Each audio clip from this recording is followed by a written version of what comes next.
어제 제가 6시 반 서울에 있는 결혼식에 이제 주례를 하러 갔는데 늦으면 안 되니까 서울은 굉장히 무서운 곳이잖아요. 그래서 차도 한번 막히면 뭐 끝도 없이 막힐 것 같아서 제가 여기서 4시에 출발을 했어요. 왜냐면 늦으면 안 되잖아요. 남의 결혼식 가가지고 주례자가 늦으면 큰일 나니까. 그래서 4시에 여기서 출발을 해서 서울에 도착했는데 엄청 막히는 시간일 줄 알고 갔는데 5시에 도착을 한 거예요. 야, 이거 어떻게 하나. 주차장에 가면 항상 주례자의 특권이 있습니다. 딱 가서 딱 막으면 주례자입니다. 그럼 다 들여보내줘요. 그래서 아무튼 주례자입니다 하고 들어갔어요. 특권이죠. 차를 대놓고 뭐 주례자인데 막으면 안 되니까요. 차를 대놓고 어디 갈 데가 없으니까 어디를 가야 되나 하고 이제 주변에 있는 스타벅스가 있더라고요. 영상 찍히죠. 스타 땡땡 별다방이 있어가지고 거기 가서 3,800원짜리 제일 작은 커피를 시켜가지고 노트북을 펴고 월요일 날 있을 큐티 강좌를 준비하고 있었어요. 스타벅스에서. 너무 멋있어 보이는 거예요. 강남에서 노트북을 펴고 스타벅스에서. 와, 제가 그걸 이렇게 차창 유리창에 비치는 제 모습을 보면서 와, 진짜 멋있다. 도시 남자다. 그러면서 이렇게 한 1시간 정도 이렇게 준비를 하다가 올라가서 주례를 하고 이렇게 내려왔습니다. 그 커플에게 하나님의 말씀을 전하고 잘 살았으면 좋겠다라고 이야기를 하는 동안 제 마음에 늘 결혼 주례할 때마다 생각하는 마음이 뭐냐면, 야, 이거 지금부터 시작인데 이거 어떻게 하나. 이제부터 시작일 텐데 어떻게 하나. 많은 사람들이 결혼 준비하면요, 웨딩드레스 뭐 입을까, 뭐 김태희가 입었던 거 뭐 이런 것만 막 관심이 있어가지고 드레스만 쫓아라 다니고 뭐 혼수 준비하고 뭐 이런 거 예식장 준비한다고 볼일 다 봐요.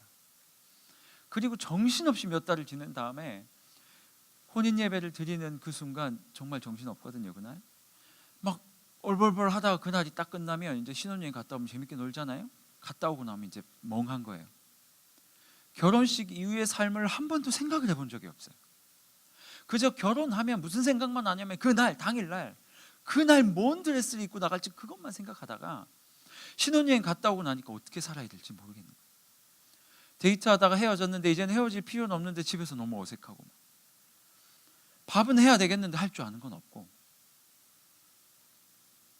그래서 제가 주례를 하는 커플마다 항상 하는 말이 뭐냐면, 제발 결혼식 날을 위해서 너무 준비하지 말고 그 에너지를 결혼 이후의 삶을 위해서 준비했으면 좋겠다. 어떤 가정을 꾸릴 건지, 예배는 어떻게 드릴 건지, 나중에 자녀를 낳으면 어떻게 양육할 건지, 그 이후의 삶이 더 중요하다라고 제가 늘 강조를 합니다. 오늘은 우리 함께 세례식을 거행하는 날입니다. 여러분, 예수를 믿는다는 것과 세례를 받는다는 것은요, 오늘 세례식 받고 예수 믿는다 해서 끝나면 안 되는 거죠. 예수를 믿는다는 건 언제부터 시작되는 거냐면요, 진짜 우리가 이 세례를 받는다는 건 어떤 의미냐면, 이 세례를 받고 난 자가 그 이후에 어떤 삶을 살아가야 하는지를 명확히 깨닫지 못하면, 예수 믿는다고 선포는 했는데 그 다음에 우리의 삶이 그냥 세상 예수 믿기 이전과의 삶, 이전의 삶과 똑같은 모습으로 사는 성도들이 엄청 많더라. 그저 와서 세례는 받고 예수는 믿고 눈물은 한번 흘렸지만 이후에 살아가는 모든 삶이 그냥 똑같더라는 거예요. 여러분, 세례식은 결혼식과 똑같은 날입니다. 마치 웨딩드레스를 입고 이제 남편의 손을 잡고 들어가서 이제 우리 잘 살게요라고 하나님 앞에 성도들 앞에 인사를 하고 나오는 그 결혼식과 똑같은 거예요. 이제 이 시간에 세례를 받게 되는 모든 분들은 하나님 앞에서 언약하는 거예요. 이제 하나님, 당신과 함께 영원히 살아갈 것입니다. 오늘 저는 본문을 통해서 2가지 이야기를 나누고 싶습니다. 2가지 출발점의 이야기를 나누고 싶어요. 첫 번째는 뭐냐면, 세례는 바로 성화의 출발이다. 오늘 본문에 보면 이렇게 말하고 있습니다. 무릇 그리스도 예수와 합하여 세례를 받은 우리는 그의 죽으심과 합하여 세례를 받은 줄을 알지 못하느냐. 오늘 본문에 보면요, 합하여 뭐 이런 단어가 엄청 많이 나옵니다. 3절에만 봐도요, 한 절에 합하여라는 단어가 2번 나오고요, 4절에 합하여, 그리고 끝에 함께 장사되었고, 5절에도 마찬가지예요. 하나님과 연합되어라는 말이 계속 등장하고 있어요. 세례는 무슨 날이냐면 성화의 출발점이에요. 하나님을 알지 못하던 자가 주님을 만난 거예요. 그리고 그와 내가 하나가 되었어요.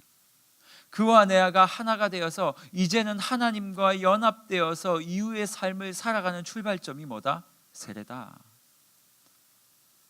결혼을 하고 나면 제가 한 날 이런 생각을 한 적이 있었습니다.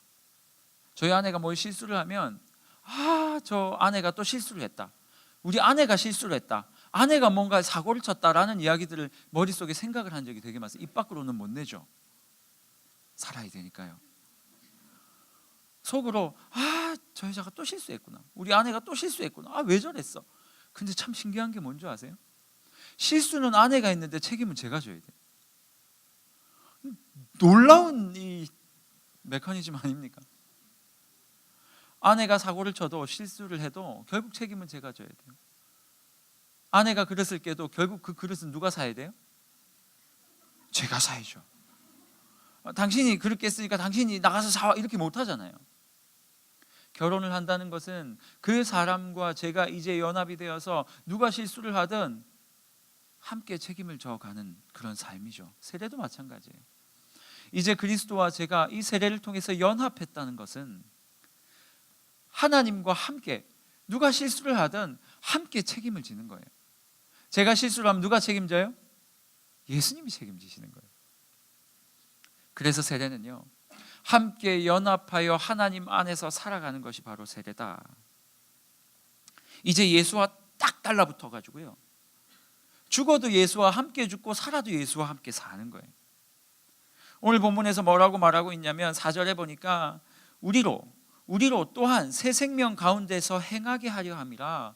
세례를 받는다는 것은 예수를 믿고 나서 이제 하나님과 함께 연합하여 그분의 손을 딱 잡고 하나님께서 원하시는 새 생명 가운데서 어떤 일을 행하면서 살아가게 되기 위함, 그게 바로 세례의 목적이다라고 말하고 있는 거예요.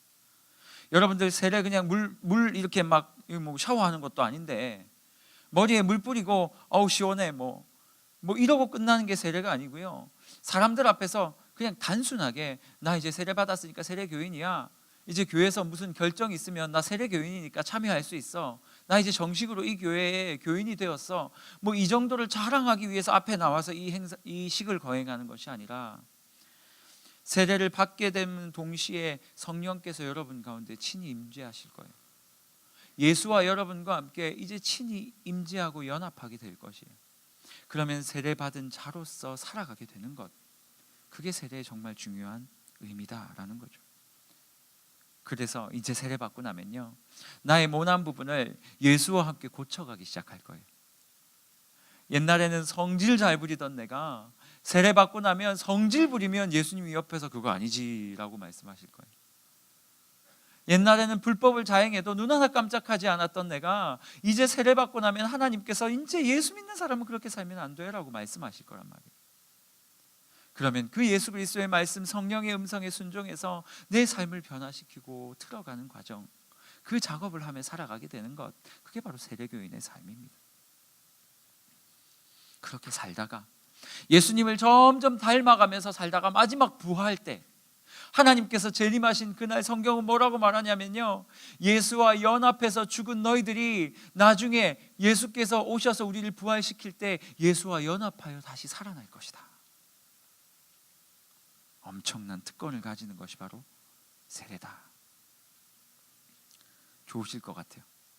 이제 여러분들은 하나님께서 딱 붙잡은 하나님의 사람입니다.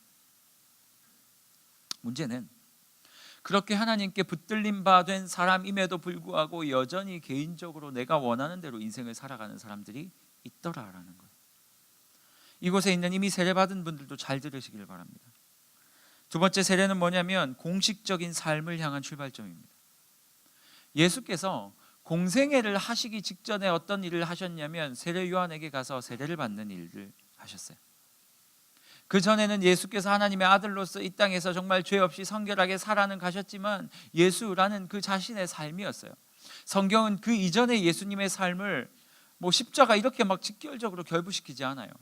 하지만 이제 예수께서 나이가 되시고 하나님께서 원하시는 때가 되어 이제 십자가를 져야 되겠다, 내가 이 백성을 위해서 죽으러 가야 되겠다라고 결심을 하게 된 그때부터, 그때에 그 사역을 시작하기 전에 예수는 세례 요한에게 가서 세례를 받으세요.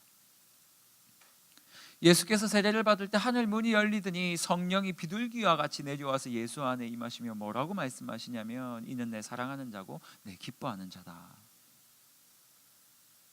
예수께서 그렇게 하나님으로부터 세례 요한을 통해서 세례를 받고 난 다음에 그의 삶은 공적인 삶을 시작하게 됩니다. 사단에게 유혹을 받으시고 또 십자가를 지기 위해서 그 전까지는 어떻게 보면 평안한 삶을 살았는지 몰라요. 하지만 그 이후 세례 받으신 그 이후부터 예수의 삶은 힘들고 어렵고 하나님께 하나님 내가 이 잔을 지지 않았으면 좋겠습니다 라고 울면서 기도하셨던 그렇게 두려웠던 사건이었지만 그 십자가를 향해서 묵묵히 걸어가는 삶을 사셨어요. 왜요? 여러분들을 위해서, 다른 사람들을 위해서. 그분은 이제 더 이상 사적인 인생이 아니라 개인적인 삶이 아니라 교회와 연합된 공적인 삶을 살아가기 시작했더라. 이제 여러분들은 세례교인이 되는 거예요. 그러면 세상 사람들이 이제 여러분을 보면서 뭐라고 얘기하는 줄 아세요? 여러분이 실수하면 저 예수 믿는 사람이 실수하네 이렇게 나오는 거예요. 여러분이 사기치면 어떻게 예수 믿는 사람이 사기칠 수 있어 이렇게 나오는 거예요. 그러니 세례를 받은 자는 하나님을 믿는 자는 어떻게 살아야 하냐면 이제 내 삶이 공적인 삶이다 라는 생각으로 살아야 한다라는 거예요. 정말 조심해서 사셔야 됩니다. 앞으로 양다리 안 됩니다. 여러분 표정이 왜 그러세요? 그런 거 안 됩니다. 사기치지 마세요. 예수 믿는 자답게 여러분의 한 걸음 한 걸음의 인생이 여러분이 걸어가는 그 삶을 세상 사람들이 보면서 예수 믿는 자가 저기 지나가는구나, 예수 믿는 자가 저렇게 살아가는구나 라는 것들을 계속 보게 될 거니까 예수와 함께 세례를 받은 여러분은 예수 믿는 자처럼 예수 믿는 자로 그리스도인으로 살아가야 한다라는 것입니다. 정말 무서운 거예요. 여러분 세례 받는다는 게. 혹시 지금 안 받으실 분 있나요? 설교를 마무리하도록 하겠습니다. 여러분 세례는 성화의 출발점이며 또 하나 공적인 삶의 출발점입니다. 세례 받으시고 나면 공적으로 살아가시고요. 세례 받고 나면 말씀대로 성화되기에 힘쓰셨으면 좋겠습니다. 또한 세례는요 평생 딱 한 번뿐인 기회입니다. 제가 저번 세례식 때도 이야기했지만 하나님께서 우리에게 은혜 주시는 통로 세 가지를 말씀하셨는데 말씀과 기도와 또 뭐가 있었죠? 성례가 있었어요. 이 성례는 첫 번째 성례 거룩한 예식이라는 말인데 성례 안에 두 개가 있어요. 하나는 뭐죠?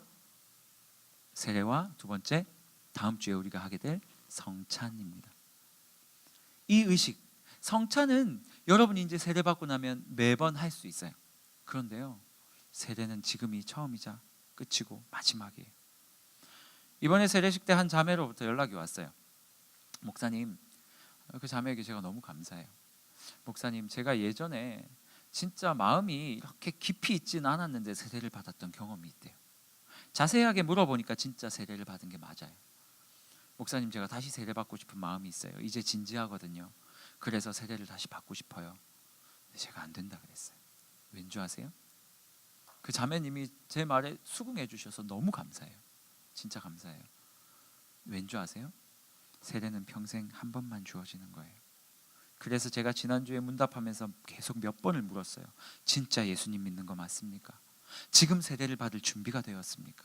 만약에 조금이라도 거리낌이 있으면 안 받으시는 게 맞습니다. 지금 말씀하십시오. 평생 딱 한 번뿐인 그 세례의 순간, 그날이 바로 오늘입니다. 그러니 하나님 앞에 거룩하고 진지한 자세로 세례에 임해 주시기를 바랍니다.